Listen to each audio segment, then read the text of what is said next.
KPC방은 청취자 여러분들의 소중한 후원금으로 제작됩니다.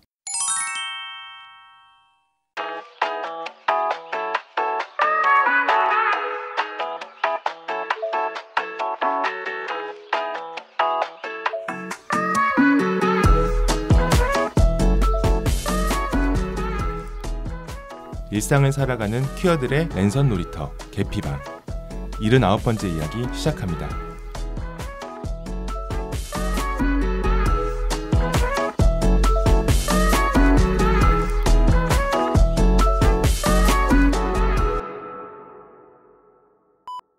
안녕하세요. 안녕하세요. 저는 삼식이 없으니까 시작이 없네. 빨리 한나 시작해 주세요. 저희가 원래 삼식님부터 시작을 해서 이렇게 해야 되는데 그게 너무 익숙해져 현타가 없어져 버려. 다시 할게요. 네네. 안녕하세요. 안녕하세요.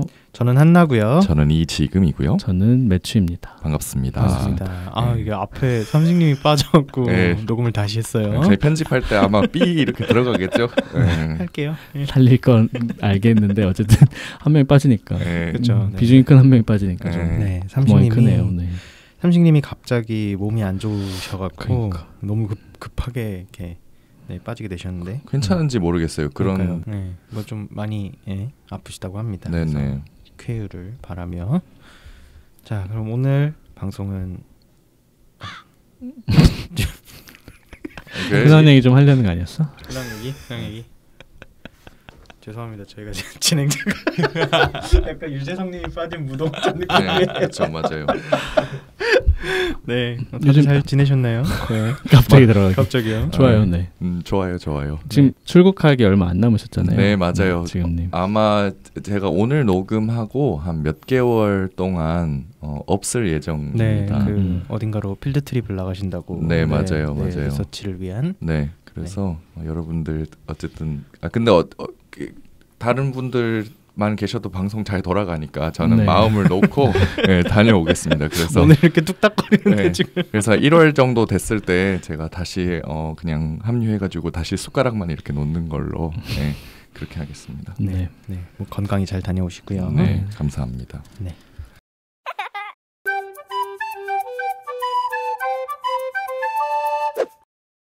저희가 오늘은 늘 특별한 게스트를 모셨지만 이번에는 더 특별한 게스트를 모셨습니다. 오늘은 어느 한 분의 직업 이야기 그리고 개인적인 이야기를 또 들어보기 위한 시간을 가질 건데요. 우리 닉네임 루카님 모셨습니다. 어서 오세요. 네, 안녕하세요. 안녕하세요. 반갑습니다. 네, 자기소개 부탁드리겠습니다. 네, 저는 37살 루카라고 합니다. 루카는 오늘 그냥 편하게 저 부르시라고 루카라는 이름으로 좀 짧게 두 자로 정해봤습니다. 뭔가 세례명 같은 거에 관련된 걸까요? 아니요, 종교는 개신교였어서 세례명은 딱히 없고요. 네, 이건 그냥 저희 그 디즈니 애니메이션 루카 있었잖아요. 네. 코로나 때 나와가지고 조금 안타깝게 됐던. 하지만 그래도 또 퀴어 코드가 아주 많았던 영화였기 때문에 맞죠. 한번 골라봤습니다. 그래서 저는 종교가 있으신가 저도 그렇게 궁금해서 여쭤보려고 그랬는데 혹시 그럼 스스로 어떻게 정체화하고 계실까요? 네, 저는 시스젠더 남성 게이다 이렇게 정체화하고 있습니다. 네, 사실 그리고 이번 79화? 79화 79회 경상도에서 오셨나봐요. 79화 제목을 보신 청취자분들 알고 계실 텐데 오늘 출연을 해주신 것도 관련이 되겠죠. 어떤 일을 지금 하고 계실까요? 네, 저는 지금 변호사로 일을 하고 있고요. 저는 이제 법무법인 같은 로펌이 아니라 회사 법무팀에서 지금 소속이 돼서 사내 변호사로 일을 하고 있습니다. 이제 이게 외국계 기업이다 보니까 좀 그 법무팀 규모가 그렇게 크진 않아요. 그래서 현재 이 회사에서 일어나는 거의 모든 일들, 뭐 소송, 규제, 자문, 온갖 일들을 지금 다 맡아서 하고 있습니다. 제가 이쪽 분야는 또 잘 몰라서 그런데 그럼 로펌에서 하는 변호사 일이랑 회사 법무팀에서 하는 변호사 일이 좀 많이 다른가요?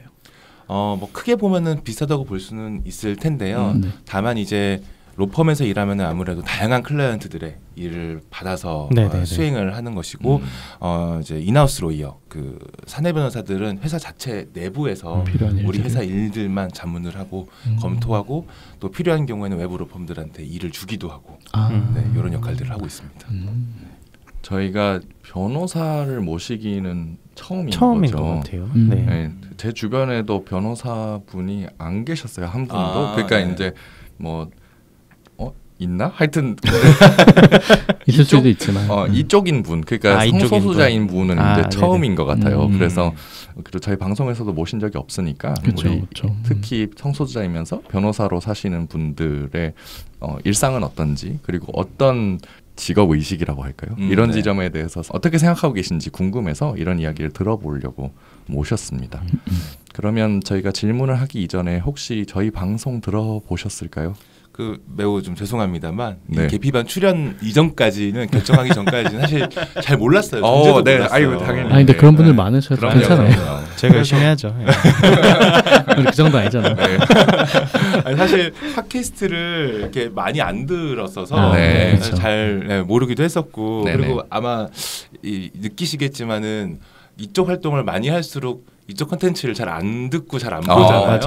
사실 저 그렇죠. 유튜브도 사실 이쪽 사람들이 한 유튜브 잘 안 보거든요. 그건 저도 네. 마찬가지라서 그냥 바로 그냥 뭐 주변에 워낙 게이들이 많으니까 굳이 다른 네. 체험을 또 할 필요가 없다. 굳이 또 그 기갈 싸움을 이렇게 집에 앉아서 보고 있어야 되나 싶고 뭐 그렇죠. 그렇죠. 네. 무슨 마음인지 딱 알겠어. 네. 그래서 뭐 덕분에 그래도 이제 결정하고 나서 막 네. 몰아서 좀 들었어요 과거에. 그러니까 보니까 뭐 이제 익숙한 분들도 좀 계시더라고요 출연자 분들 중에. 네네. 그래서 뭐 좀 요즘에 원래 차에서 보통 이북을 많이 듣고 있었는데 네, 좀 이후에 팟캐스트를 좀 찾아서 듣게 됐습니다. 네, 감사하게도. 그럼 원래 들으시던 주제가 뭐가 있었을까요? 관심 있었던 뭐 유튜브 어떤 채널 이런 거를 보셨는지 좀 궁금해요. 그 제가 이제 약간 정보에 미쳐 있는 정보에 스타일이라서 뭐 뉴스, 네네. 3프로 TV, 3프로 TV, 네, 뭐 재테크. 뭐 경제. 각종 부동산, 네, 뭐 이런 것들. 그렇군요. 뭐 국제 정치, 이런 국제 정치. 네, 그렇게 살았어요. 멋있다. 게임 이런 건 안 보시나 봐요. 제가 게임을 진짜 못해요. 안 하세요? 네, 잘 해야 스트레스를 안 받는데 그래서 맞아요. 약간 게임도 잘 안 합니다. 여기 그래서 출연하게 되신 계기도 사실은 전에 출연하셨던 분 소개로 오셨다고 들었는데 어떤 이야기가 있는지 말씀해 주시면 좋을 것 같아요. 예, 그 저희 전에 망원댁 네네. 네네네. 나오셨던 그 킴님이 네네. 이제 그 제가 어떻게 한 가운데서 이제 다리 건너서 소개를 받게 됐어요. 네. 네, 그래서 그 킴님이 저랑 이제 뭐 이런저런 작당 모의를 좀 작당 모임 하다가 모의. 한참 얘기하다가 한번 여기 일단 계피방 이런 팟캐스트가 있는데 한번 출연해 보시면 어떻냐라고 해서 삼식님 연락처를 이제 주신 거죠. 네네. 네, 그렇게 해서 이제 연락이 닿아서 역시 셀럽은 셀럽끼리 통하는 거죠. 굉장히 귀한 분을 모셨었다 우리가. 네, 그렇죠. 정말 이렇게 닿은 것도 참 너무 예. 귀한 인연인 것 같아요. 아무튼 네. 오늘 나와주셔서 감사합니다. 제가 영광입니다. 네. 네, 저번에 뵀을 때 그 명함을 2개를 주셨었잖아요. 네. 하나는 지금 계신 회사 거였고 네, 맞습니다. 그 나머지 하나의 명함이 어떤 건지가 좀 궁금하네요. 네, 뭐 다른 하나는 네. 그냥 뭐 제 부업처럼 부업처럼. 네, 법률 상담하는 그 명함을 따로 만들었는데 네. 사실 이걸 뭐 본격적으로 어떤 업을 하기 위해서 했다기보다도 네네. 이제 변호사다 보면 네. 주변에서 네. 그냥 물어보는 경우가 되게 많아요. 뭔지 알아요. 그냥 네. 물어보는. 그냥 물어보는. 네. 근데 이제 요거 하나 있으면 네. 그래도 네. 그래도 그냥 물어보면 좀 안 되겠네. 네, 그쵸. 라는 어떤 그런 심리적인 뒤에 써 있나요? 시간당 얼마요? 이게 카카오톡 채널이 이제 되어 있어요. 가면 써 있습니다. 그러니까 그런 게 있어야지 사실 그쵸. 사람이 네, 그럼요, 맞아요. 그럼요. 법률 자문은 공짜가 아니다. 공짜 아니죠. 뭐 물론 그렇다고 해서 정말 친한 친구거나 이러면은 음. 뭐 제가 팍 돈을 받고 그렇진 않지만 네. 그래도 어느 정도의 그럼요. 장벽은 좀 필요하겠더라고요. 어떻게 네. 맨입으로 하겠습니까, 그죠? 뜬금없이 몇 년 만에 연락 와서 물어보는 친구도 있고 맞아요. 그렇거든요. 그러니까 사실 어쨌든 연락처를 부르다 보면 이 친구 로스쿨 갔는데 변호사인 걸로 알고 있는데 하고서 연락해볼 만한 맞아요. 일이 생길 수 있거든요. 맞아요. 사람이. 맞아요. 네. 사람이 살다가 보면 가끔 이제 변호사 분들을 만나야 될 경우가 사실 생기긴 하더라고요. 주변 전문직들 친구들 잘 연락처를 킵해두라 한 얘기가 안 보면 제일 좋지만 그렇죠. 의사나 뭐 그렇죠. 변호사나 볼 일이 생길 수 있는 거잖아요. 사람이 살다가 보면. 네. 맞아요. 그래서 혹시 핸드폰이 여러 개시거나 그러지 않으세요? 잠깐 고민했었는데 그래요? 그렇게는 하지 않고 있어요. 아직은. 그렇군요. 네. 혹시 궁금한 게 성소수자이면서 게이 인사 이면서 이제 변호사인 분들의 모임 같은 게 있을까요? 네. 안 그래도 사실은 그 자격으로 어떻게 보면 오늘 나온 것 같기도 한데 초대해 주신 것 같기도 한데 그런가요? 네. 제가 이제 현재 지금 게이법조회 회장을 지금 게이법조회라는 이름이군요. 네, 맡고 있습니다. 네. 그래서 저희 게이법조회는 진짜 그냥 친목 단체예요. 일단 친목 단체. 네. 그래서 뭐 판사, 검사, 변호사 그리고 또 한국에서 일하고 있는 외국 변호사 그리고 또 로스쿨생들까지 해서 이제 지금 약 90명 정도 모여 있는 모임입니다. 적지 않죠. 이런 얘기 들으면은 정치학 같이 공부하는 게이들을 한번 모아보고 싶다는 생각이 살짝 게이 드는데, 정치회 네, 그렇죠. 정치학회 이런 거 있잖아요. 재밌을 것 같아요. 그렇죠. 네. 정치하는 게이들. 보니까 막 다른 분야들은 이렇게 뭐 이공계 박사 모임도 있고 막 그렇더라고요. 있어요. 이공계는 있어요. 그래서 음. 근데 왜 사회과학이나 인문학은 아니다. 인문학은 그래도 그런 공부 모임 같은 것도 있는 것 같은데 사회과학은 아무래도 좀 이렇게 약간 소수자 친화적이지 않아서 그럴지도 모르겠어요. 그죠? 사회학이야말로 친화적이. 사회학은 그럴 수 있는. 정치학이 안 그렇군요. 죄송합니다. 네. 권력지향적이군요. 네, 권력지향적이에요. 맞아요. 그래서 하나 만들어 보시는 게 어떤지. 그러면 바로 말 돌리는 거. 만들어 보라고. 노력해 볼게요. 네. 싫은가 봐. 요새 이상하게 그 외향력을 좀 쏟아붓기가 싫어가지고. 네. 누군가 또 하겠죠. 네. 그 게이법조에 대해 혹시 소개를 하신다면 원래 공식적인 자리에 나가면 좀 딱딱한 소개말 같은 거 있잖아요. 네, 혹시 그렇죠. 그런 게 있을까요? 네, 저희가 저희가 있는데요. 저희 모임이 이제 원래 2015년도에 시작이 됐어요. 거의 10년 오래 갔군요. 네. 근데 그때 시작이 된 계기가 아마 기억하시겠습니다만 미국 연방대법원에서 동성혼을 처음으로 인정했던 오버게펠 판결이 있었잖아요. 그래서 그 당시 저희 초창기 멤버이셨던 분들이 이제 모여서 그 판결문을 번역을 해서 그 이제 한 언론사에 이제 실었었거든요. 그래서 주간지에 실으면서 그때 이거 그냥 좀 개인들 이름으로 실으면 좀 그렇지 않냐. 뭔가 좀 임팩트 있는 이런 이름으로 나가자라고 해서 아주 적나라하게 게이법조회, 성소자 아니고 게이법조회. 그렇게 이제 이름을 지었었고 그때 저희가 만들었던 저희 소개 글이 이제 이렇습니다. 사회적 소수자로서 서로 의지하고 LGBT 관련 법을 연구하며 척박한 법조 환경 속에서 각자의 게이다움을 잃지 않는 것을 목표로 판사, 검사, 변호사, 로스쿨생, 외국 변호사 등 게이로 정체화한 현직 및 예비 법조인들이 모인 친목 모임입니다. 이렇게 저희가 이 카테고리 안에 들어오는 사람이어야지 가입을 할 수 있는 인 거죠, 그렇죠? 네, 맞습니다. 게이만 또 가입이 가능한 거고. 네, 맞습니다. 신기하네요. 네, 저희가 뭐 트랜스젠더 남성 게이분도 상관없습니다. 그래요? 혹시 다른 직업 분들의 모임하고도 좀 연대해서 활동도 하시나요? 네, 우선 저희가 기본적으로 격월로 정모를 하는데요. 격월로. 예. 근데 그 사이사이에 이제 뜨는 시간들이 있잖아요. 그쵸. 그럴 때 다른 직업 모임들이랑 조인트 모임을 해요. 그래서 저희가 뭐 예를 들면은 저기 회계사 모임, 삼성 모임 그리고 의사 모임, 굉장히 모임들이 많거든요. 그 전에 한번 그 계피방에서 나오셨던 걸로 기억하는데 그 쥐야키라고 건축 모임, 뭐 그런 모임들이 여러 모임들이 있고. 그렇게 이제 운영자들끼리 서로 조인트 때문에 연락을 주고받다 보니까 이제 운영자들끼리 모인 단톡방도 따로 생겼어요. 약간 연합 동아리 같은 느낌. 그러게요. 그래서 약간 G12 막 이런 식으로 만들어서 한 12개 모임 정도가 이제 들어가 있거든요. G12군요 아직. 네. 약간 IOA 같은 건가? 한 명씩. 빨리 게이 정책을 만들어서 G13으로. 그래가지고 서로 이제 어느 장소가 모임하기 좋다, 어디가 MT 가기 좋다. 조인트 MT도 가요? 보통 이제 모임별로 이제 MT를 가는 모임들이 있어서 그냥 서로 정보 주고 받는 거죠. 정보 주고 받는. 이렇게 많은 사람들이 한 번에 MT 갈 만한 곳이 많지 않다 보니까 그런 정보들을 주고 받는 장소를 이용하고 있습니다. 가서 또 술도 먹고 또 막 하이 텐션이 될 거니까. 그렇죠. 방음이 잘 되는가. 맞아. 왜 따로 떨어져 있는가. 그렇지. 그리고 이것들이 이태원으로 도망가지 않을 곳인가. 굉장히 중요하네요. 매우 중요한. 택시 타고 쏠 수 있는가. 그럼 대부분 경기도 동쪽으로 가시겠네요. 그렇죠. 아니면 아예 저기 그 대부도 이런 데 가거나. 대부도 가둬버리는 배 타고 들어가야 깜깜해지는 그런 데로 가서 일단 자야 된다 여기서. 네, 그렇죠.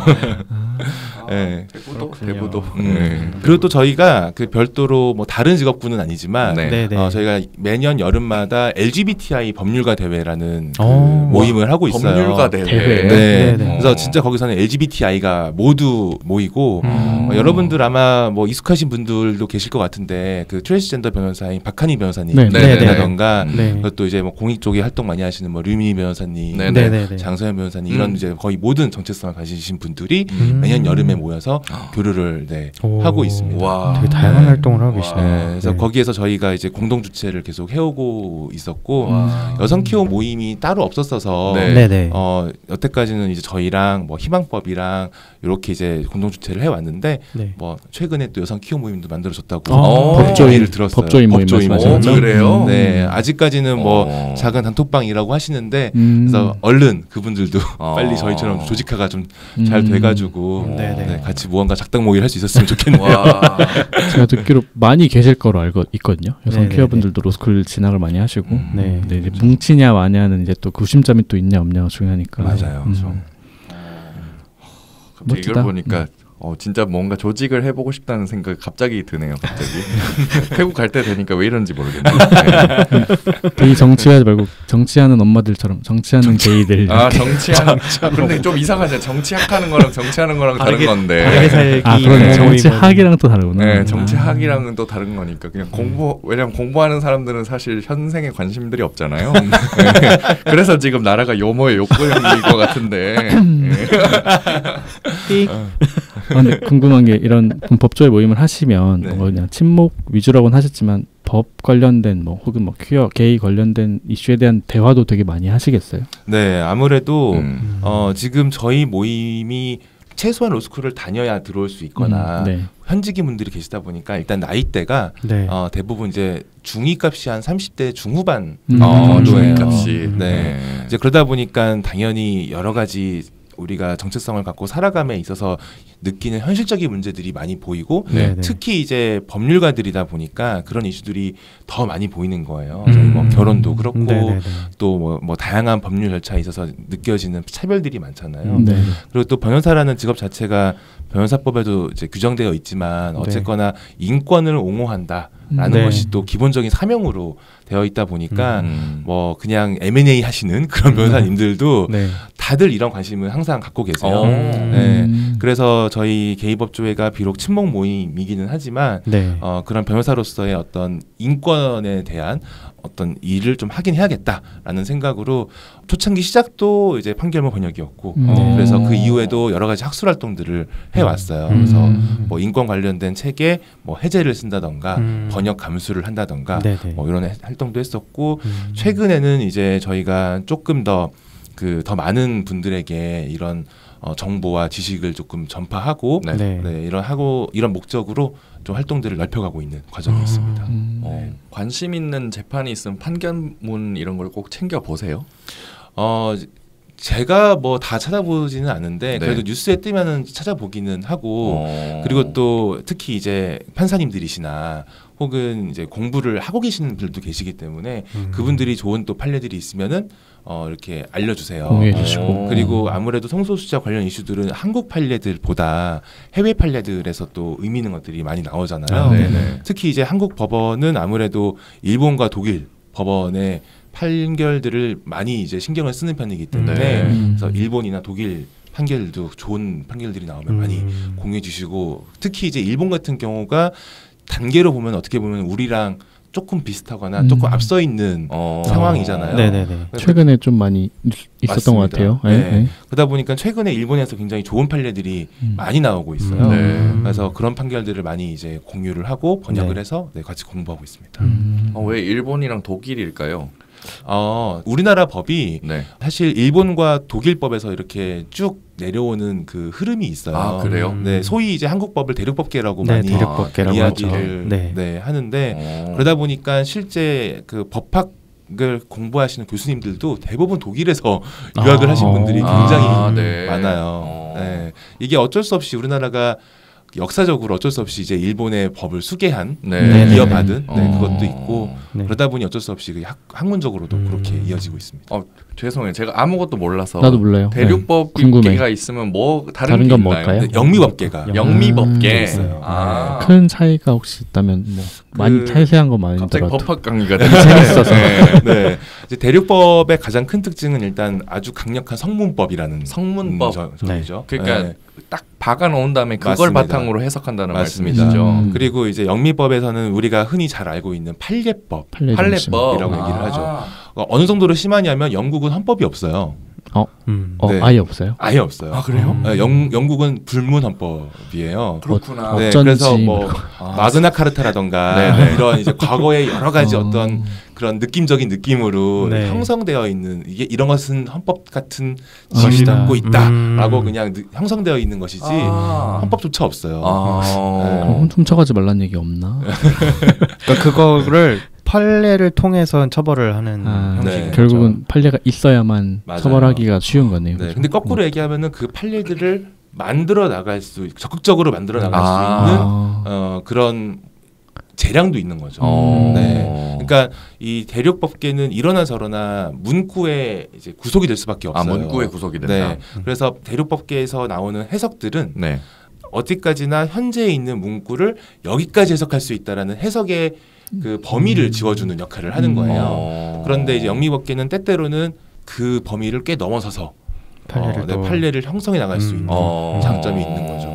최초를 하기에 좀 더. 근데 거기도 사실은 어떻게 보면 판례가 없기 때문에 좀 보수적인 사람들은 안 만들려고 할 수도 있잖아요. 맞습니다. 그렇죠? 네. 그렇기 때문에 이제 미국 같은 경우는 그 대법원을 지명하고 하는 그 권한이 매우 중요한 거죠. 그분들의 성향에 따라서 만들어갈 수도 있지만 또 정권의 성향이나 그렇게 지명받는 원장이라고 할까요, 미국에서도? 네, 그렇죠. 그 사람이 중요한 거네요. 맞습니다. 그렇죠. 뭐 한국도 안 중요하지는 않지만 미국만큼은 사회에 미치는 영향이 그렇게 크지는 또 않은 것 같아요. 성문화된 그 법 틀 안에서 크게 벗어날 수는 없으니까. 네, 맞습니다. 그러면 일본과 독일을 보는데 근데 사실 일본에서 어떤 판결이 났다고 해서 꼭 직접적으로 한국의 법원에 영향을 미치는 건 아닐 거잖아요. 근데 그럼에도 불구하고 계속 보는 거는 그 일본에서 있었던 그 해석의 문제 뭐 이런 것 때문인가요? 그 조항에 대한? 아무래도 기본적으로 따르고 있는 법의 이론들이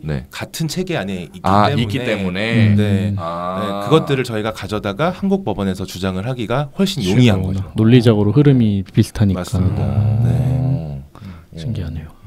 저희가 안 그래도 예전에 독일 정치 하시는 분을 한 분 모신 적이 있어요. 저희 게스트로. 그래서 그때 이야기를 했었던 게 성소수자 친화적이면서 그 결혼에 대한 법제화를 독일에서 할 수 있었던 이유가 뭐랄까 3인당이 사실은 그 전후부터 계속 끌고 와서 그랬다. 그러니까 의회 내부에서 끌고 와서 그랬다라고 하는데 혹시 뭐 법원에서 혹시 뭐 기여를 했었던 바 이런 게 있었을까요? 혹시 독일에서? 저도 뭐 자세히는 아는 건 아닙니다만 독일은 오히려 사실 법원이 꽤 그 발목을 잡고 있었어요. 그래요? 네, 제가 기억하기로는. 왜냐하면은 거기도 기본적으로 성문법에 적혀 있는 내용을 벗어날 수가 없다 보니까 그 남자와 여자의 결합이라는 그 범위에서 벗어나기가 쉽지 않았던 거죠. 그러니까 오히려 독일 같은 경우에는 아주 극단적인 우파가 집권을 해서 애초에 뭐 홀로코스트의 경험이나 이런 것도 있었고 그래서 전후에 이제 어떻게 의회가 구성됐느냐에 따라서 결국 결정한 거였는데 그러면은 그래서 지금 일본의 판례를 조금 더 많이 본다는 말씀이신 거죠. 그리고 우리나라 같은 경우는 뭐 아시겠습니다만 결혼이 남성과 여성의 결합이다라는 조항이 없어요. 관습헌법 같은 거라서. 그래서 우리나라가 헌법에 그 가족과 관련된 조항에 그 혼인은 양성평등을 기초로 이제 구성을 한다고 되어 있는데 여기서 이제 양성평등이라고 써 있다 보니 해석을 이제 양성이 하는 것이 이제 결혼이라고 그렇게 해석을 하고 있는 거죠. 근데 사실 여기에서 말하는 양성평등이라는 의미는 사실 매우 넓게 해석할 수 있는 거잖아요. 그런 점에서는 우리나라가 오히려 좀 더 네, 길이 열려 있다라고 저는 생각을 하고 있습니다. 저번에 그 모두의 결혼 분들이 나오셔서 그 네. 문장에 대한 이야기를 해주셨었잖아요. 그러니까 해석의 여지가 굉장히 크고 이 문법 안에서만 볼 수 있는 문장이 아니다라고 꾸준히 맞아요. 지금 이제 주장을 또 하고 계시다라고 말씀하셨죠. 원래 과거에는 그 조항이 남녀 동권이라는 이름으로 되어 있었어요. 그 헌법상에서 남녀 동권. 네. 근데 그 이유가 과거에는 이제 기억이라고 하기 좀 그렇군요. 옛날에는 네. 그 50년대 60년대만 해도 그 매매혼도 있었고 네. 딸을 파는 거죠. 그리고 축첩도 했었잖아요. 축첩제도도 있었고 사실 뭐 관습으로 있었죠. 그렇죠. 우리 주변 친구들 중에 보면 은근히 작은 할머니가 있는 분들이 저 있었어요. 종종 있잖아요. 저 왜 증조 할아버지가 작은 할머니가 있었어요. 저희도 있었죠. 그 시기에는 그래서 그런 인습들을 철폐하겠다라는 의지로 만들어진 조항이 남녀 동권이었고 그게 양성평등으로 이어진 거거든요. 그러니까 어떻게 보면은 동성 결혼과는 전혀 무관한 그런 조항이었던 거죠. 그래서 해석상으로 저희가 뭐 충분히 다투고 주장해 볼 여지가 있지 않나 생각을 하고 있습니다. 저희가 최근에 동성 사실혼 인정에 관한 서로 피부양자 소송 관련 이야기들이 있었잖아요. 혹시 이제 그것과 관련해서 게이법조에서도 이런 성소수자의 결혼권이라든지 아니면 뭐 이런 것들에 대해서 이야기를 나눈 적이 있으신지, 아니 또 그 이야기된 내용들을 바탕으로 또 어떤 활동을 하고 계시는지가 좀 궁금합니다. 네, 그래서 사실 지금 어떤 제도적인 변화를 이끌어내기 위해 노력하시는 분들이 굉장히 많으시잖아요. 네네. 그래서 물론 저희도 거기 어떤 기여를 하고 도움을 드릴 수 있으면은 이제 계속 도움을 드리고는 있지만 의무로 양으로. 근데 저희가 모임의 성격상 친목 모임이다 보니까 어떤 공식적으로 무언가 크게 활동을 하기에는 좀 어려움들이 있어요. 특히 이제 판사 검사 같은 이제 공직 자료도 내부에 있다 보니까 그 공직 윤리 때문에라도 좀 저희가 할 수 있는 것들이 좀 한계가 좀 지어져 있습니다. 그래서 저희가 어떻게 그런 윤리적인 이슈를, 법률적인 이슈를 피해서 할 수 있을까라고 고민을 하다가 지난 5월 달에 저희가 게이 생활 법률 강연이라는 게이 생활 법률 강연 그런 강연을 처음으로 저희가 진행을 했어요. 원래 처음 시작된 계기는 아마 개피방에서도 이제 한때 광고하셨던 걸로 기억을 하는데 그 홍변님이 이제 작성하셨던 쓰셨던 그 동성 커플을 위한 실용 법률 가이드북 그거를 저희가 한번 같이 공부해 보자 하면서 우리가 이제 다른 게이 커플들이 오면 상담할 수 있는 어떤 준비도 좀 해놓고 그리고 혹시라도 이제 그 가이드북이 아무래도 이제 레즈비언 당사자분이 쓰신 내용이다 보니까 혹시라도 좀 게이들에게 뭐 더 맞는 내용으로 우리가 업데이트를 할 수 있는 부분이 없을지 한번 공부해보자라고 이야기를 했다가 보다 보니까 이걸 그냥 우리가 가만히 수동적으로 누군가 오기를 기다려서 상담을 해주기에는 이미 주변에 많은 게이 커플들이 그냥 어영부영 동거를 이미 시작해 있고 이런 경우가 너무 많더라고요. 그래서 좀 적극적으로 우리가 이 정보들을 알릴 필요가 있겠다라는 생각으로 한 작년 가을 정도부터 준비를 해서 5월 달에 이렇게 이제 강연을 좀 시작을 했고 그냥 이제 뭐 대놓고 크게 광고를 한 게 아니라 그냥 주변에 저희 다른 직원 모임들부터 해서 아는 사람들한테 아름아름 이렇게 그냥 그 카톡을 뿌렸어요. 그랬더니 그 한 100명이 넘는 분들이 신청을 주신 거예요. 근데 공간이 이제 그런 공간이 없어서 그러게요. 그래서 80명에서 자르고 나머지 분들은 이제 웨이팅으로 넣어놨는데 그 80분들이 다 와주셨어요. 진짜요? 아무도 빠지지 않고 진짜 관심들이 많으셨나 봐요. 저도 너무 놀랐어요. 목마른 거지 지금 법적인 보호라는 그런 거에 대한. 맞아요. 그래서 그렇게 이제 진행을 했었고 사실은 그 강연 때문에 이제 친구 사이 분들도 이제 저희한테 이제 먼저 컨택이 와서 앞으로 다양한 활동들을 한번 콜라보를 해보자는 연락 받고 또 망원댁 그 킴님도 사실 요거를 계기로 해서 이렇게 소개를 받게 됐어요. 그래서 저희가 당시에 다뤘던 주제가 일단은 첫 번째 꼭지로 게이들이 노출될 수 있는 형사 리스크. 우리가 리스크. 뭐 피해자든 가해자든 피해자 그 리스크가 이제 동거하면서 일어나는 거예요? 아니면 그냥 보편적으로 뭐 아우팅도 있을 수가 있고 중요하다. 맞습니다. 왜냐하면 이게 저희가 느꼈던 게 많은 게이들이 본인이 피해자임에도 불구하고 그러니까 심지어 이제 뭐 게이들끼리도 성폭행이 일어날 수 있잖아요. 그렇죠. 그렇죠. 근데 네. 이제 자기가 피해자 게이라는 이유로 피해자인데 경찰에 가서 신고를 하지 못하는 혹시라도 이게 알려질까봐 그렇죠. 내 네. 직장이 알려지고 네. 가족이 알려질까 그런 걱정들을 많이 하시더라고요. 네, 네. 그래서 이제 그런 걱정들을 좀 불식시켜 드리는 네. 그런 시간을 좀 가졌었고 네. 그리고 또 두 번째 꼭지가 이제 애인과 동거할 때 작성하면 좋을 동거 계약서. 이것들을 좀 준비를 해봤습니다. 동거 계약서를 적는 게 좋군요. 맞습니다.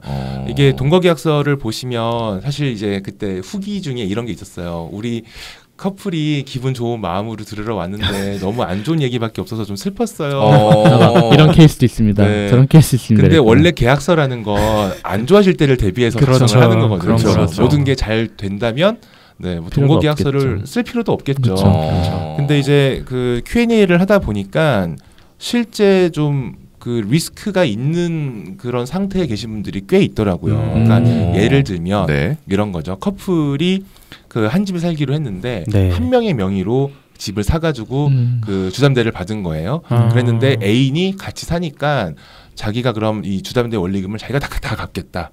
라고 한 거죠. 네. 그래서 계속 내 돈으로 갚겠다. 그쵸. 다른 사람이. 그쵸. 집을 구매하신 분이 아니라 맞아요. 그 구매하신 애인 분이 분이 아니라. 이 주담대 이자를 자기가 부담을 맞습니다. 하고 원금은 이제 아니 원리금을 모두. 원리금을 모두. 네. 그거는 네, 왜냐하면 이제 이분 생각은 리스크가 그거였던 있네요. 거죠. 애초에 처음 큰 자금을 네가 냈으니. 매수자 명의자가 냈으니 원리금 대출은 자기가 갚겠다라는 생각이었던 거죠. 네. 하지만 그 대출은 명의자가 아니면 대출이 안 나오니까. 그렇죠. 네. 그래서 그렇게 해서 꽤 오래 사셨던 모양이에요. 네네. 근데 그랬을 때 이거 혹시 사실혼 인정받아서 재산 분할 가능하냐라고 여쭤보셨거든요. 근데 헤어지게 될 때. 맞습니다. 근데 어렵다. 그게 지금은 안 되거든요. 그렇죠. 적어도 현재까지의 판례로는. 네. 뭐 물론 이제 그 싸워 주시면 저희 이번 건강보험 피부양자 사건처럼 네. 또 싸워 주시면 어떻게 될지는 모르겠습니다만 네. 네, 현재로서는 불가능하기 때문에 사실은 꽤 리스크가 있는 정말 그러네요. 일이죠. 네, 그러니까 안 그래서- 헤어지면 가장 좋지만 맞습니다. 이게 사람 일이라는 게 또 어떻게 될지 모르니. 맞습니다. 네. 그래서 그런 다양한 이슈들을 다룬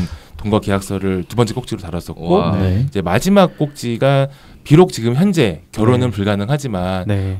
우리가 현재 가능한 제도로 어떻게 최대한 가족처럼 지낼 수 있는 그런 법률적인 제도들이 있을까 네네. 하는 것들을 저희 소개해드리는 꼭지가 있었습니다. 저도 듣고 싶네요. 그러니까 이 꼭지만 들었는데도 되게 좋아요 지금. 네. 재밌어 보여. 우선- 광고를 따로 전공하시는 거는 아니죠. 아닙니다. 이게 가보고 싶게 만드시는데 계속. 예.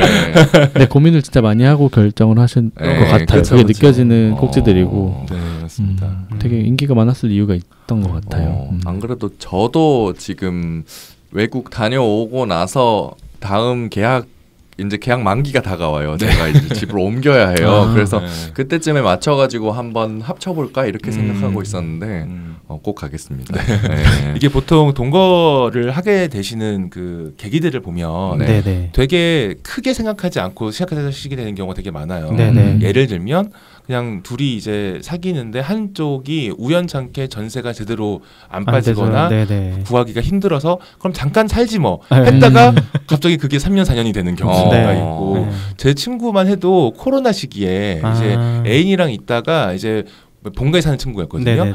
이제 본가에 들어가려고 했더니 코로나에 걸린 거예요. 그래서 그럼 자기는 그냥 이 부모님한테는 네네. 친구 집이라고 하고 네네. 친구 집에 격리를 하겠다라고 했는데 지금까지 살고 있어요. 그게 벌써 그게 좀 오래됐네. 그렇게 된 네. 거예요. 코로나 4년. 네, 근데 보통 이렇게 사람들이 아무런 준비 없이 동거를 시작하게 되기 때문에 보통은 맞아요. 리스크가 커지고 특히 생활비 분담하는 그쵸. 것도 그렇죠. 꼭 갈등이 생기거든요. 맞아요. 네, 생기죠. 처음에야 뭐 잠깐이야 내가 많이 낼게. 이러는데 그렇게 하지만 시간이 지나면 싸우고 사람 마음이 바뀌거든요. 전부 현실적인 문제네요. 맞습니다. 그러니까 원래 게이 바닥에서 약간 좀 그런 말이 있잖아요. 연애를 오래 못 한다. 물론 여기 있는 사람들은 다 오래 하는 사람들이지만 이게 보면은 좀 오래 못 한다는 말이 있잖아요. 그런데 거기에 또 더해가지고 현실적인 문제들이 알파로 이제 붙어서 맞아요. 더 고민해야 되는 게 많아지는 거잖아요. 맞아요. 그죠? 그런 편견도 깨는 이 모임이었던 것 같은 게 80분이 다 안 빠지고 오셨다는 거 보니까. 그러니까요. 그러니까 그것도 어떻게 보면 사실 편견이에요. 물론 뭐 레즈비언들이 동거를 더 많이 하겠지. 네. 결혼하고 싶어하는 레즈비언도 많겠지. 하지만 그렇죠. 게이들도 많고 그 중에서도 이런 고민하는 분들이 많다. 아무래도 게이 그 이제 주로 많이 이제 커뮤니티에 나오는 게이 친구들은 보통 솔로인 경우가 많고 싱글인 친구들이 많으니까. 이 싱글인 친구들이 보통 종로 이태원에서 많이 활동을 하니까 커플들은 사실 그렇게 잘 안 모이잖아요. 커플끼리 모이거나 그렇죠. 커플끼리 홈파티하고 맞아요. 그렇게 되더라고요. 그리고 또 이분들이 좋은 롤모델로 많이 나와주시면 좋은데 또 이제 뭐 애인의 이슈로 네, 이렇게 어디 활동을 많이 하기가 또 어려운 경우가 많다 보니 그래서 그 롤모델과 또 어떤 생활의 팁들이 서로 잘 공유가 안 되는 것 같더라고요. 네, 사실 그렇잖아요. 사실 모두가 겪는 그 법률적인 이슈들은 비슷비슷할 텐데 그런 팁들이 서로 잘 공유가 안 돼요. 뭐 예를 들어 저희 뭐 이제 이성애자 부부들은 진짜 뭐 하물며 애 키우는 법을 네이버에 검색만 해도 온갖 정보들이 막 진짜 많죠. 떠돌아다니는데 사실 게이들은 의외로 같이 사는 커플들이 많음에도 불구하고 정보들이 너무 없더라라는 생각에서 이제 요거를 주최하기도 한 것이고, 그리고 또 이렇게 제도적으로 우리가 보완할 수 있는 방법들이 있으니 그걸 꿈만 갖고 있고 뭔가 좀 회의적으로 생각하시거나 비관하시는 분들도 조금 희망을 가지고 이제 원하시는 대로 안정적이고 장기적인 관계를 적극적으로 찾아보시면 좋겠다라는 뜻에서 또 강연을 진행한 것도 있습니다. 사실 뭐 이거를 한 번 2시간 했다고 해서 그 내용들이 다 머릿속에 들어오지 않잖아요. 그렇죠. 네, 그래서 저희는 그래서 대부분 이제 조금 어려운 내용들은 이런 제도가 있으니까 변호사님 찾아가세요 라고 이야기를 하거든요. 그렇죠. 1차 정보를 주는 정도로. 맞습니다. 그러니까 이게 전혀 그 해결책이 없는 이슈가 아니니 이럴 때는 꼭 전문가 도움을 받으시라라고 이제 해결을 이제 말씀을 드렸고, 그렇게 되면 아무래도 더 많은 분들이 진지하게 관계를 생각을 하시게 될 거잖아요. 네, 그것이 또 제 생각에는 나중에 또 세상을 바꿀 수도 있는 그런 초석이다라고 생각을 해서 그렇게 강연을 하고 있습니다. 친목 모임이라고 하시더니 뭐 공익 모임이네요. 회장님이신 이유가 있다. 그러니까요. 말씀도 너무 잘하시고 감사합니다. 나중에 어디 진짜 국회에서 뵙게 될 거예요. 그런 느낌도 좀 들고. 정치인은 저렇게까지. 나중에 혹시 진짜로 국회 가시면 여기가 성지가 될 방송이라고 나중에 와가지고 혹시 저희 국회의원도 배출하는 방송. 미리 영광입니다. 제가 영광입니다. 관련해서 좀 이어서 질문을 드리면 퀴어들에게 혹시 결혼권은 어떤 의미를 갖는다고 보시는가요? 뭐 퀴어들도 이제 사랑한 사람과 이제 결혼할 수 있게 된다라는 거는 제 생각에는 가장 좀 저열한 형태의 차별이 사라지는 것이 아닌가. 저열한 형태의 차별. 네, 맞습니다. 그러니까 생각해 보면 그 결혼이라는 게 상대방이 이성이기만 하면 아무런 조건 없이 다 가능하단 말이죠. 이 사람이 뭐 알코올 중독이든 이 사람이 뭐 연쇄 살인자든 네, 뭐 그리고 심지어 4번이고 5번이고 결혼했다 이혼했다를 반복할 수도 있고 그렇죠. 심지어 불임이어도 되고 노인이어도 되고 뭐 40살 50살 차이가 나도 되고 사회적으로 욕은 할지는 모르겠지만 다 가능하단 말이죠. 서로의 그 동의만 있다면. 맞습니다. 그런데 저희는 단순히 동성이라는 이유로 아무리 좋은 사람들이 모여서 함께 살겠다고 해도 그것이 이제 지금 불가능한 상황이고 이거는 그야말로 너네는 어쩌면은 그런 모든 도덕적인 사회적인 잣대를 떠나서 그냥 아예 우리 사회의 어떤 제도에 들어올 수조차 없는 존재들이야 라고 이야기하는 선언인 거죠. 그러니까 한마디로 이등시민이라는 선언인 겁니다. 그래서 이 결혼이 가능하게 된다는 건 바로 그런 점에서 우리 이등시민의 지위에서 같은 시민의 지위로 올라오는 것이다 라고 생각을 하고 있고, 아마 제 생각에는 또 이 결혼이 불가능하지 않음으로써 한국 게이들의 삶의 형태가 다양성이 좀 떨어졌다고 생각을 해요. 다양성이. 네. 그러니까 우리가 물론 이제 뭐 싱글로 살면서 화려한 싱글을 이제 즐겨 살 수도 있겠지만 또 어떤 분들은 가족을 꾸리고 또 때로는 아이도 양육을 하고 하는 삶을 꿈꾸는 분들도 많단 말이죠. 그렇죠. 근데 이제 애초에 그런 가능성이 없게 만드는 상상력을 제거해 버리는 일이라고 생각을 해요. 그래서 이 결혼이 만약에 가능하게 된다면 그때부터가 우리 한국 게이 커뮤니티는 그때부터가 진짜 시작이 아닐까. 그때부터 상상도 할 수 있게 맞습니다. 되고 그렇게 되면 이제 자신의 미래를 다양하게 꾸릴 수 있는 그런 기회가 온다는 거잖아요.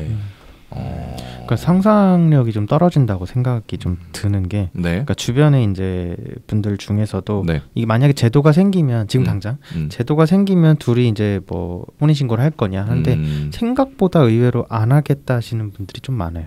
왜냐하면 제가 이제 근데 그 이유들을 들어보면 네. 아마 회사에 또 이런 게 알려져 대기업 다니시는 분이 그냥 좀 보수적인 회사를 다니시는 분들은 이것이 이제 회사에 알려졌을 때 어차피 내가 이제 뭔가를 하게 되면 회사에 서류를 제출해야 되잖아요. 네. 이제 그때 알려져서 내가 불이익을 당할 게 두렵다. 뭐 사실 이런 그러니까 사회적 시선이라든지 뭐 이런 거에 굉장히 큰 그 리스크를 갖고 있다고 생각을 하시더라고요. 근데 이것이 이제 상상력의 부재라고 저는 생각을 해요. 왜냐하면 내가 이게 됐을 때 이 법이 이만큼 따라오고 그다음에 사람들의 인식 이런 것들이 좀 따라왔을 때 그게 네. 리스크가 되지 않을 거거든요. 근데 일단 그거부터 생각을 해서 난 안 할 것이다라고 하는 것도 어떻게 보면 내가 그 이후의 삶들을 생각을 해보지 않았기 때문에 그래서라고 저는 좀 생각을 하거든요. 네. 물론 그것들을 다 개인이 감당해야 된다라는 건 또 아니지만 그런 리스크들을 근데 어쨌든 제도가 따라오고 나면 또 많은 생각들을 하면서 아 그래 우리 둘이 혼인신고 해볼 수 있지 않을까? 해도 괜찮지 않을까? 이런 생각을 맞아요. 네. 갑자기 궁금하네요. 대만은 법제화가 되고 나서 뭔가가 좀 바뀌었을까요?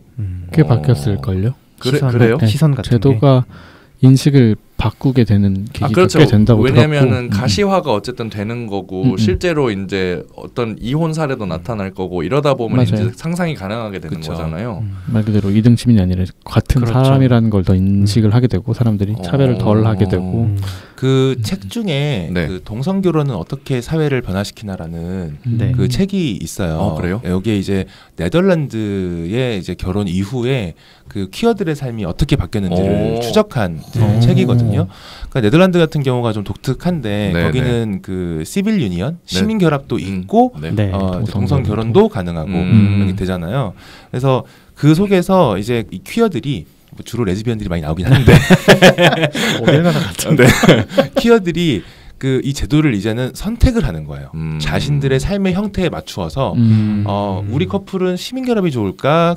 뭐 결혼이 좋을까? 그냥 살까? 그러니까 이것들을 고민하는 것은 매우 많은 걸 내포하고 있는 거예요. 그쵸. 내 삶의 그 노후까지를 바라보는 인생 계획을 함께 상상을 하고 고민을 해서 결정을 한다는 거거든요. 근데 사실 지금 한국의 게이 커뮤니티에서는 거기까지의 고민이 잘 없는 것 같아요. 없는 것 같다. 네, 노후에 대한 고민은 그냥 나 개인의 어떤 범위에서 맞아요. 그냥 재정적으로 내 노후를 잘 설계를 해야지 해서 크게 벗어나지 않는 경우가 많은 것 같아요. 네. 아무리 뭐 애인이 있고 맞아요. 뭐 동거를 하고 있다 하더라도 맞아요. 법적으로 제도되는 게 없으니까. 그렇죠. 그러니까 이 내가 지금 뭐 만나고 있는 애인과 언제 헤어질지 항상 모른다라는 그런 두려움이 있고 맞아요. 법률적으로 아무런 그 결합과 보장이 없고 아까도 말씀드렸지만 그 사실혼에 따른 재산분할도 인정이 되지 않다 보니 이게 항상 리스크를 내포하고 있는 관계인 거잖아요. 예, 그런 관계가 사실은 사람의 그 변덕스러운 감정을 넘어서서 안정감을 주기는 쉽지가 않겠죠. 네. 예. 맞아요. 갑자기 태국 가서도 이런 지점도 한번 보러 다니면 좋겠다라는 생각이 들어요. 태국도 최근에 법제화가 됐잖아요. 네. 근데 사실 태국에서 법제화가 된 이유는 태국은 왕실모독에 대한 그 법이 굉장히 좀 자의적으로 집행되고 이런 지점이 있어요. 그러니까 절대 왕실에 대해서 비판을 하지 못하게 하거나 이런 게 있어서 그래서 사실 이런 왕실 반대 운동을 하는 혹은 왕실 개혁 운동을 하는 사람들과 성소수자들을 좀 분리하기 위해서 예전에 그 군사정권 총리가 들어왔을 때도 그때서부터 이제 그때는 시빅 유니언을 준비하고 있었는데 지금 이제 군부하고 좀 어느 정도 결탁한 정권이 좀 들어서면서 이제 진짜로 우리 태국은 그래도 인권 친화적이다 이런 거를 보여주기 위해서 좀 하고 있는 지점이 많거든요. 그래요? 그게 네. 이유기도 해요? 네, 그게 이유기도 해요, 사실. 그러니까 이게 성소수자 운동 단체들의 목표를 이루어줘서 우리나라도 보면 되게 민주노총이라든지 이런 데랑 성소수자랑 되게 많이 연대를 하시잖아요. 그러니까 그런 사회운동 단체들이 근데 그 결속을 끊어내기 위해서 성소수자 단체의 그 니즈를 들어주는 약간 그런 느낌인 건가요? 그렇죠, 맞아요. 사실 우리나라도 한국 게이들의 일반적인 뭐 게이뿐만 아니라 LGBT의 그냥 본인들의 일반적인 정치 성향만 보면 네. 매우 스펙트럼이 다양하잖아요. 다양해요. 아주 다양하죠. 아주 다양하죠. 맞아요. 네. 그리고 뭐 심지어 프랑스 같은 경우는 국민전선, 구구 정당인 국민전선에 꽤 많은 지지자가 또 게이들이라고 네, 하기도 하고 근데 그걸 고려해 보면 사실 성소수자들을 어떻게 보면 진보 진영이라고 이렇게 프레이밍하고 묶어두는 네. 요인은 결국에는 네. 네, 이 결혼 이슈인 것 같아요. 그러네요. 결혼과 평등 이슈. 그렇죠. 네, 그 이슈만 사실 해소가 되면 그 다음부터는 게이들은 자신의 어떤 경제적, 사회적, 정치적 입장에 따라서 얼마든지 다른 정당을 선택할 수도 있다 보니까 그게 그 영국, 태국 같은 경우에도 충분히 정치 전략으로서 활용될 수 있지 않을까 그렇죠. 생각이 드네요. 맞아요. 그래서 미국이 아주 좋은 선례가 있잖아요. 공화당 게이들 이제 네. 갑자기 파파라치한테 사진 찍혀가지고 막 그런 맞아요. 의원들도 있고 그죠? 그렇죠. 다양해. 참 사람은 다양한 것 같아요. 왜냐면 여전히 사실 태국은 왜 트랜스젠더 분들이 이제 트랜지션을 하기 위해서 많이 찾는 곳이기도 하고 또 성소수자들 왜 친화적이라고 생각을 해서 여행들도 많이 가시고 하잖아요. 근데 그건 이제 사실 특정 직업군에 따라서 그렇고 여전히 태국 내에서도 차별이 진짜 많아요. 그래가지고 그런데 요번에 바뀜으로 인해서 정말 뭔가 가시적으로 달라지는 게 있는지 왜냐면 요즘 이제 활동가 친구들을 보면 이제 성소수자 친구들도 있어서 그 친구들 사이에서 이제 또 청혼하는 거를 이제 페이스북에 올리기도 하고 이런 포스트들을 많이 봤어요. 그렇긴 하지만 또 그게 실제적으로 이게 정말 태국의 민주주의의 질을 끌어올리는데 혹은 사람들의 인식을 바꾸는데 얼만큼 영향을 미칠지 이거는 조금 다른 이야기인 것 같기도 해서 그 지점은 제가 가서 한번 보고 관찰한 바를 다음에 말씀드릴 수 있었으면 좋겠네요. 기대하겠습니다. 네. 재밌을 것 같아요. 저는 전혀 생각하지 못했던 이유였네요. 그래서 저는 당연하게 해피한 뭔가 결말일 거라 생각했는데 이게 예전에 양승욱 작가님이 네덜란드에서 그 사진으로 그러니까 성소수자 단체가 주최하는 상타신 전 세계 뭐 사진전 성소수자 사진전에서 이렇게 대상을 타신 적 대상이었나?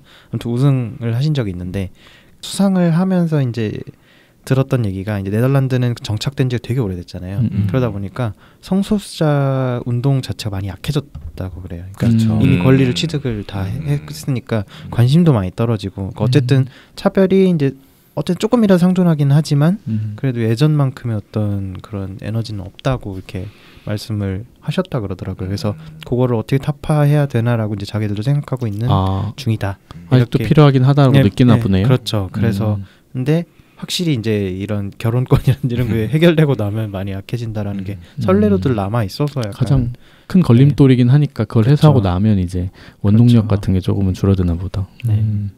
그런 것 같아요. 네. 저도 좀 그래서 한국에서 만약에 결혼이 어느 날 갑자기 된다. 네. 그럼 좀 걱정이 되기는 해요. 걱정. 구심점이 좀 사라지는. 많이 사라질 것 같기는 해요. 네. 그러니까 아직 저희가 이게 어느 날 그냥 선물처럼 주어지는 어떤 일이 돼버리면 물론 많은 분들이 싸워주시고 계시긴 하지만 사실 지금 저희 거의 게이 커뮤니티 전반적인 분위기를 보면 굉장한 연대감과 어떤 그 뭐랄까요 쟁취 의식을 가지고 있는 상황은 아닌 상황에서 갑자기 주어져 버리면 굉장히 이제 모래알처럼 흩어질 수도 있지 않을까라는 그런 걱정도 되기는 해요 사실. 참 어려운 문제네요. 하지만 뭐 그것부터 걱정하기에는 맞아요. 일단은 눈앞에 있는 것부터 하고. 대한민국은 대단한 나라이기 때문에 그렇게 쉽게 선물을 주지 않아요. 대단한 나라예요. 많은 분들이 저기 앞에서 시위를 할 거고. 키퍼만 한다 해도 이번에 대구 키퍼에서도 뭐 장난 아니었던 것 같은데 아무튼 그렇게 쉽게 선물을 줄 거라고는 굳이 먼저 생각할 필요는 없다. 그걸 걱정하기엔 아직 우리나라는 멀었다. 대한민국이 대단한 나라이기 때문에. 아까도 말씀해 주셨지만 그 여러 가지 활동들을 하다 보면 또 전문직 게이들을 되게 많이 만나신다고 또 말씀을 해주셨잖아요. 혹시 이런 분들을 보면서 어떤 또 공익 활동이라든지 어떤 다른 활동을 하고 싶다 뭐 이런 생각이 드신 적 있으실까요? 네, 뭐 꼭 전문직에 국한되는 건 아닌 것 같고요. 이제 뭐 사실 각자 분야에서 일하시는 분들이 모두 전문직들이시니까. 그래서 제가 이제 좀 일찍 이쪽에 나와서 20살에 이제 제가 이쪽에 나왔어요. 이제 거의 게이 커뮤니티 나온 지가 18년 정도, 17, 18년 선배님이요, 된 것 같은데 그러면서 이제 여러 형들, 동생들 이렇게 쫙 보다 보니까 대략 한 70년대 중반생 네네. 정도를 기준으로 해서 그 이전 세대들은 좀 결혼을 많이 하신 것 같고요. 어떤 형태로든 레즈비언과 계약 결혼을 하시든 뭐 실제로 어떤 식으로든 이제 그걸 숨겼다는 맞습니다. 표현해야 되나? 그러니까 주변에게 어쨌거나 이성애자로서 보여져야만 하는 상황들이 있으셨던 거죠. 사회적으로나 가족들에게나 이제 그랬던 것 같은데 그 이후부터 이제 본격적으로 자신의 게이 정체성을 온전히 드러내고 혹은 뭐 말은 오픈리 게이로 살진 않으시더라도 결혼은 하지 않으시고 그냥 게이로서 그냥 쭉 사시는 네, 분들이 시작된 것 같아요. 그렇게 치면은 이제 대략 10년이 한 세대니까 그렇죠. 70년대 한 중반생부터 80년대 중반생, 후반생 정도까지가 딱 한 세대이고 제 생각에는 이 세대가 결국에는 대한민국 게이 커뮤니티의 사실상의 첫 세대가 아닌가라고 생각을 하고 있습니다. 뭐 물론 뭐 홍서천님도 앞에 계셨고 했지만 세대가 집단적으로 게이로서 살겠다라고 의지를 갖고 사는 것은 이 세대가 처음인 것 같아요. 제가 느끼기에는. 근데 지금 이 세대가 나이가 딱 이제 30대 후반에서 40대 중후반 정도가 됐고 이 나이 때면 보통 이제 사회 각계각층에서 이제 허리를 구성하실 나이잖아요. 이제 회사에서의 직급으로도 최소 대리 관련해서 과장 뭐 부장 일찍 되신 분들은 이제 진짜 부장도 하시는 분들도 계시기 때문에 지금 우리 사회에서 가장 영향력이 많으시고 이제 어느 정도 기득권을 누리시고 계시는 분들이 이제 계시는데 근데 이제 이분들을 이렇게 두루두루 보다 보면 정말 이제 능력들이 참 좋다는 생각을 많이 해요. 아무래도 첫 세대로 살아가면서 우리가 그 이 험난한 사회를 요리조리 때로는 내 정체성을 잘 숨기고 그러면서 내 능력을 또 발휘를 하고 그래야만 살아남을 수가 있기 때문에 그런 분들을 보면서 이분들을 어떻게 우리가 잘 엮어낼 수 있을까라는 생각을 되게 많이 하게 되더라고요. 그리고 만나보면 또 이분들이 또 다들 고충들이 또 있으세요. 결국에는 게이로서 겪는 고충들이 다 있기 때문에 자기가 무언가를 할 수 있으면 참 좋겠는데 뭐 예를 들면 나는 그냥 뭐 회사에 다니는 직장인이어서 나는 그냥 큰 회계법인에 다니는 평범한 회계사여서 우리가 뭘 할 수 있을지 모르겠다 이렇게 말씀을 많이 하시더라고요.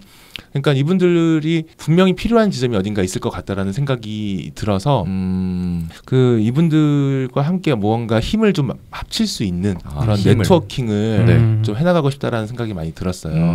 아무래도 뭐 이제 인권단체들이랑 본격적으로 함께 무언가를 하기에는 또 약간 부담스러워하시는 분들이 있다 보니 그럴 수 있죠.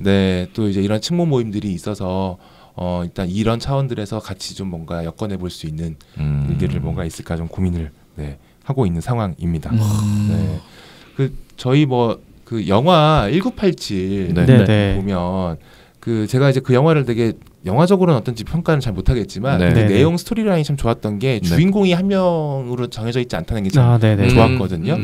이제 모두 각자 검사, 의사, 그 학생, 그 모든 그 자기 위치에서 일하는 사람들이 그저 원칙과 자기 양심에 따라서 자기 일을 그냥 했는데 그 결과로 우리가 이제 민주화라는 거대한 그 성과를 얻게 된 거잖아요. 그래서 우리도 그냥 이 운동이 운동하시는 분들만의 운동이다라고 맡겨두지 않았으면 좋겠다라는 마음으로 이런 고민들을 좀 하고 있는 상황입니다. 진짜 일상을 바꾸기 위한 고민을 하고 계신 거네요. 굉장히 대의적인 고민을 하고 계시는 것 같아요. 그래서 저희가 이게 직장인들끼리 많이 이제 모이다 보니까 생각이 든 게 결혼이 되는 것도 물론 좋은 일이고 뭐 시민결합이든 뭐든 다 좋은데 결국은 우리가 우리의 생계 현장에서 위협받는 게 가장 중요하고 그게 어떻게 보면은 결혼보다 더 우리가 신경을 많이 쓰게 되는 이슈인 것 같더라고요. 그렇다면은 이게 단순히 결혼으로 끝나는 것이 아니라 우리가 회사에서 혹은 뭐 우리 가족에게 좀 더 안전하고 편안하게 커밍아웃을 할 수 있도록 내가 나 자신으로 그냥 편안하게 살 수 있도록 하는 길을 만들어 나가야겠다라고 생각을 하고 있습니다. 그러면 또 뭐 법률적으로도 어떻게 도와드렸으면 좋겠다 이런 생각도 하실 것 같아요, 그죠? 네, 맞습니다. 그래서 사실은 저희 5월달에 그 강연도 했던 것이고, 네. 그리고 또 감사하게도 친구 사이에서 또 제안을 해주셔서 같이 네. 이제 콜라보로 네. 저희가 이제 10월달에 10월 두 달에. 번째 강연을 지금 계획을 하고 있습니다. 곧이네요. 네, 보십니다. 가시는 분들 너무 부럽네요. 네, 80분이라고 하셨죠? 네. 오프라인으로만 진행을 하시나요? 네, 오프라인으로만 진행을 할 예정이고, 네네. 뭐 아무래도 이제 법률적인 그런 지식들이 전달되는 것이다 보니까 네. 온라인으로 전달됐을 때 자칫 좀 곡해가 될 수 있는 아, 부분들이 있다 네네네. 보니 네. 일단은 저희가 오프라인으로만 진행을 네. 할 예정이 있고요. 그래서 좀 이제 지역에 계신 분들에게는 좀 죄송한 말씀 마음입니다만, 그래서 일단 저희가 서울에서 진행을 할 예정이 있습니다. 네. 네. 그래서 지금 현재 계획은 네. 10월 20일 일요일 오후로 예정을 네. 하고 10월 있고요. 20일. 네. 네, 아마 2시 3시 쯤에 할 것 같아요. 아직 네. 확정은 안 됐는데 네. 조만간 친구 사이 홈페이지나 카카오톡 채널에서 네. 홍보를 하게 될 것 같습니다. 저희한테 알려주시면 이거 업로드 될 때도 같이 정보를 링크를 올려드리겠습니다. 알겠습니다. 네. 그러면 어쨌든 지금은 결혼이 법제화되는 게 아니니까 네. 뭐 결혼 제도로만 걸고 살 수는 없는 거네요, 그죠? 그러면 맞습니다. 그런 대안들을 이제 다 같이 고민해보고. 근데 어쨌든 아까 말씀하신 것처럼 지금 검색하면 뭐가 나오는 게 없을 거 아니에요, 그죠? 저도 검색을 안 해봐가지고. 뭐 어떤 그러니까 그런 게이들이 막 예컨대 동거를 했을 때 뭔가 그 피해를 볼 수 있는 것, 혹은 그렇죠. 그런 게 없어서 그 예전에 그 성적 소수자 한국 성적 소수자 문화 단체 거기서 이제 그 홍변님도 강의를 하셨던 건데 네. 그런 내용들이 전혀 없다 보니까 그 줌 강의였음에도 불구하고 그때 막 한 번에 700명 막 1000명 이렇게 몰려갖고 이걸 증설을 한번 하셨단 말이에요. 서버 터졌죠. 네, 터졌죠. 그래갖고 그 정도로 지금 우리가 이런 어떤 서로를 보호할 수 있는 것들에 대해서 좀 니즈가 많다 이런 생각이 좀 들긴 하더라고요. 그리고 저희가 강연을 할 때 집을 살 때 결국 가장 중요한 건 대출이잖아요. 네네. 그렇죠. 근데 이 대출이라는 거는 잘 아시겠지만 우리나라가 사실상의 관치금융이라서 그 이게 법과 무관하게 은행들 내부에 실무적으로 결정되는 것들이 굉장히 많아요. 근데 그런 것들은 결국에는 은행에 일하시는 분들에게 정보를 얻을 수가 있어서 그래서 그 당시에 강연이 딱 끝나고 나서 은행원 모임에서 이제 오셔가지고 네, 우리 같이 다음에 또 뭔가 해봐도 좋을 것 같아요라는 말씀을 주셨어요. 네네. 대출 상품 같이 네.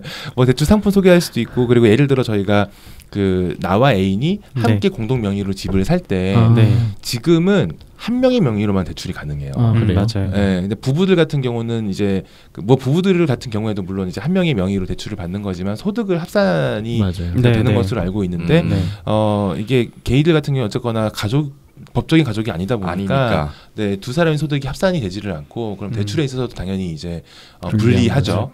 요즘처럼 이제 DSR 같은 것들이 있는 상황에서는.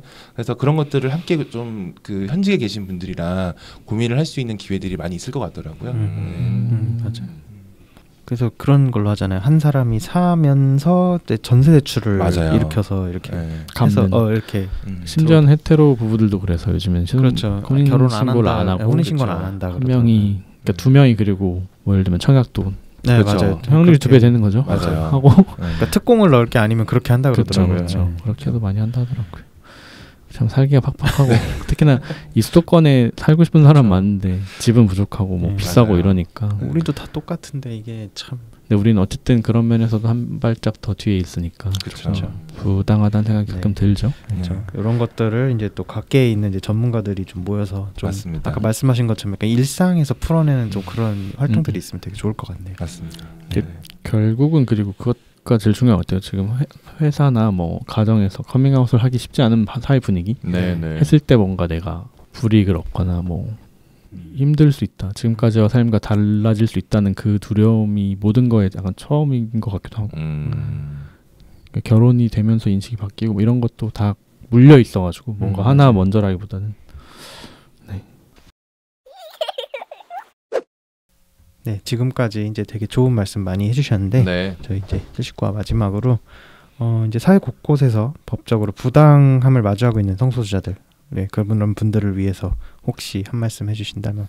네, 그 대다수의 좀 평범한 성소수자 분들은 네. 자기 정체성을 좀 숨기고 네. 살거나 그리고 또 이제 사회가 변하지 않을 거라고 좀 체념을 하시고 비관하고 좀 사시는 분들이 많다 보니 법적으로 좀 부당한 일을 마주하더라도 이걸 맞서 싸우겠다라고 결정하기를 굉장히 좀 많이 주저하시는 네. 것 같습니다. 물론 원래 이런 법률 분쟁이라는 거는 힘든 일이고 맞아요. 성소수자가 아니라도 사실은 뭐 싸울지 말지 결정하는 것은 매우 어려운 결정인데요. 하지만 결정을 하실 때 막연하게 대한민국의 수사기관이나 법원이 키어 혐오가 있을 것이다 라는 막연한 어떤 그런 선입견으로 잘못된 결정을 하지는 않으셨으면 좋겠다라는 좀 말씀을 드리고 싶습니다. 네. 개개인에 따라서 또 지역에 따라서 좀 편차는 있기는 하지만 대체로 이제 우리나라 수사기관과 법원이 네. 꽤 합리적으로 돌아가는 편이거든요. 그리고 그들에게는 그냥 일이에요. 그냥 네. 처리해야 될 네. 일입니다. 저희 뭐 예를 들면 저희 뭐 그 데이트 폭행이라던가 혹은 뭐 마약이라던가 이런 네. 수사를 이 경찰들도 진짜 실제로 잭디나는데 들어가서 다 수사를 하거든요. 일 다 알고 있어요. 그러니까 뭐 이걸 막 쑥스러워서 말 못하고 이 사람이 내가 개인 걸 알게 되면 좀 이상하게 보지 않을까 이렇게 생각하시는 분들이 많지만 사실 이미 그들에게는 너무 익숙한 업무이기 때문에 네, 그래서 당사자가 게이라고 해서 무언가 엄청 그렇게 다르게 취급하지 않거든요. 그리고 검찰만 해도 검사 한 명이 일반 형사사건 같은 경우에는 일주일에 처리해야 될 건수가 막 몇십 건이 돼요. 그러니까 그들에게는 그냥 업무일 뿐이기 때문에 그래서 너무 이런 부분들을 걱정하지 않으셨으면 좋겠고 네. 혹시라도 확률적으로 혐오가 있는 분들이 있을 수 있잖아요. 네네. 그래서 그런 데를 대비해서는 이제 꼭 좋은 변호사의 조력을 받으시는 것이 좋겠고 네. 뭐 혹시라도 이제 게이 당사자인 변호사를 만났으면 좋겠다 하시면은 저희 이제 뭐 친구 사이에다가 상담을 좀 한번 해보시면 네, 친구 사이에서도 또 당사자인 변호사분들을 좀 알고 계시니까 네, 그렇게 좀 소개 받으셔도 좋을 것 같습니다. 알겠습니다. 네, 그리고 좀 수사기관과 법원 관련해서 좀 말씀을 또 더 드리면 네. 저희 법원이 이제 보수적이라는 이야기를 되게 많이 하잖아요. 네. 근데 여기서 보수적이라는 거는 우파다 혹은 뭐 키어 혐오적이다 이런 의미가 아니에요.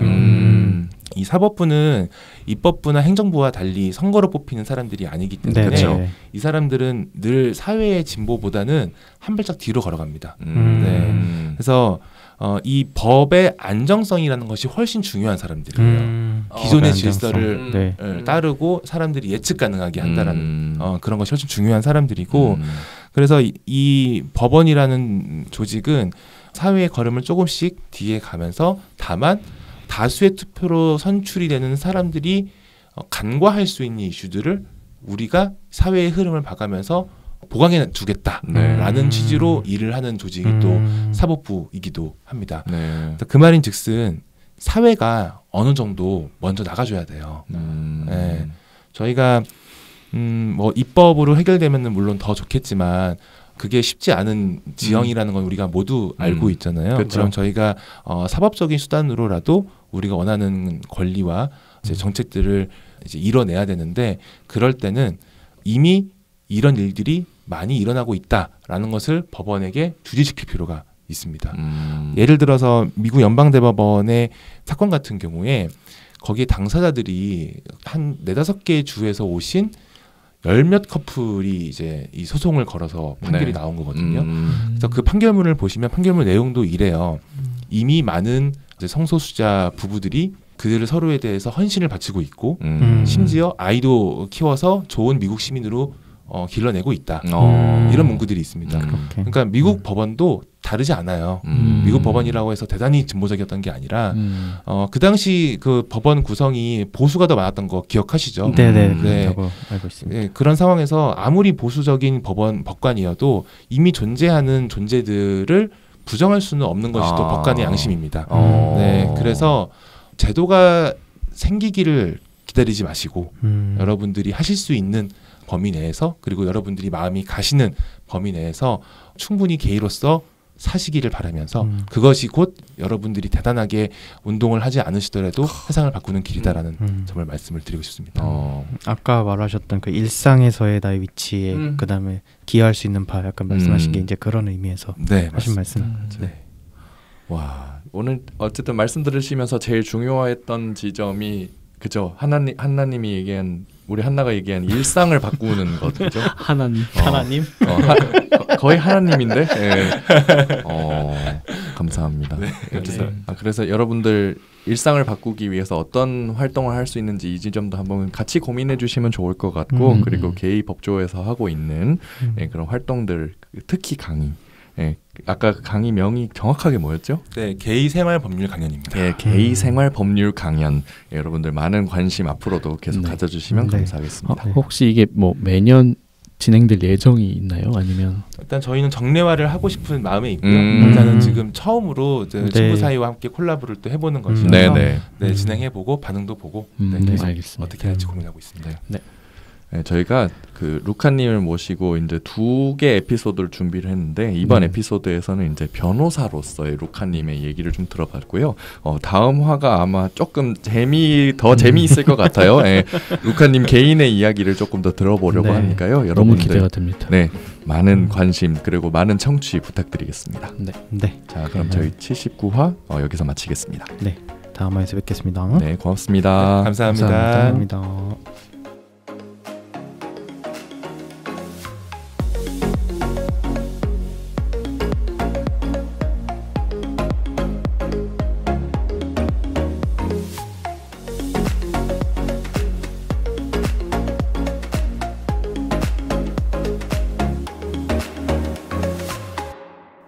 PC한 놀이터 개피방